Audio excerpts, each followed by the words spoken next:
السلام عليكم ورحمة الله وبركاته، يا رب تكونوا بخير. النهاردة هنعمل مع بعض سمكة البسارية. طبعا في أغلبنا كتير يعني ايه مش بيحبها لأن بيبقى فيها شوك، أو لو هي كبيرة شوية سمكة سردين كبيرة شوية بيبقى فيها الظهر بتاعها أو العمود الفقري بتاعها بيبقى جامد شوية. أنا جايبة لكم النهاردة طريقة حتى يعملوها كل يوم. هنجيب سمكة البسارية أو السردين الصغير ونشيل راسه، وبعدين بصبعك بالراحة بالراحة لحد ما تفتحي السمكة لتحت وتشيلي منها العمود الفقري بتاعها، وتبقى عبارة عن يعني ايه رق واحد بس سمك. هقولك تاني اهو، هنشيل الراس وتفتحيها بالراحة، تنزلي صبعك من عند البطن لتحت للديل وتسحبيها بالراحة، هتتشال معاكي وتبقى فاضية جدا وبتتقلي، يعني بتتقلي مفرودة، بتبقى طعمها جميل جدا ومقرمشة. جربوها هتعجبكم، ولو أول مرة تتابعوني أو تشوفوني، ده مطبخ سعاد. حط لايك واشترك في القناة وفعل الجرس عشان يجيلك كل جديد. وسمكة البسارية طبعا يعني مفيدة جدا لكله، للأطفال، ولو عملتوها كده كمان الأطفال هيحبوها، لأن الأطفال مش بياكلوها، لأن لما بيجيلهم شوكة أو بياكلوا جامد قوي السمكة فبيتضايقوا منها، علشان فيها فيها شوية سفة أو حاجة فما بيرضوش ياكلوها. فلما تعملوها كده كله هيجربها وكله هياكلها.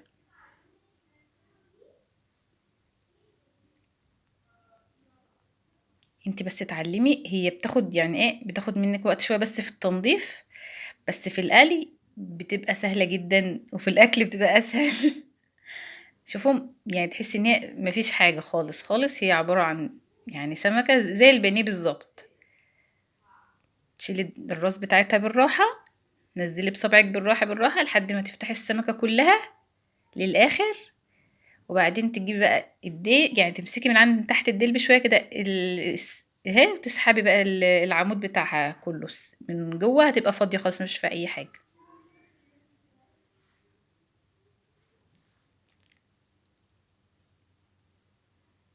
اهو شفتوا، يعني سهلة جدا، بتفتحي بالراحة. يعني انت ممكن تبقي متضايقة عشان بتاخد وقت، بس هي بصراحة جميلة جدا، الطريقة هتعجبكم جدا. يلا بينا نتبلها نشوف هنعمل ايه. بعد ما غسلتها كويس جدا جدا وعصرت عليها ليمون وسبتها شوية وبعدين صفتها من المية، هنعمل التتبيلة بتاعتنا. ثوم مفروم، ملح، كمون وكزبرة وبابريكا. لو عايزة بابريكا بتحرق حطي، مش عايزة عشان الأطفال مش يبقى أحسن يعني. نص ليمون، ونتبلهم كويس جدا جدا ونسيبهم لحد ما يعني حاجة بسيطة كده نص ساعة. نحط في التتبيلة بتاعتنا في الدقيق معلقة نشا، لازم المعلقة النشا دي هتخليه مقرمش جدا جدا جدا.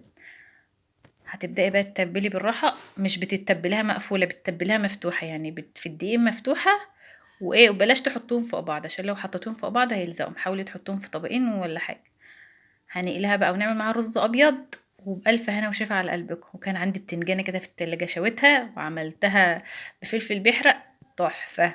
جربوها هتعجبكم جدا جدا. طريقة سهلة وبسيطة، هي التنظيف شوية يبقى في الأول لو انت مش متعودة عليها هيضايقك، بس بعد كده هتحبي تعمليها، وكل اللي في البيت والله يحبوها. جربوها وقولوا لي ايه رأيكم، وبألف هنا وشفا على قلبكم، ومع السلامة.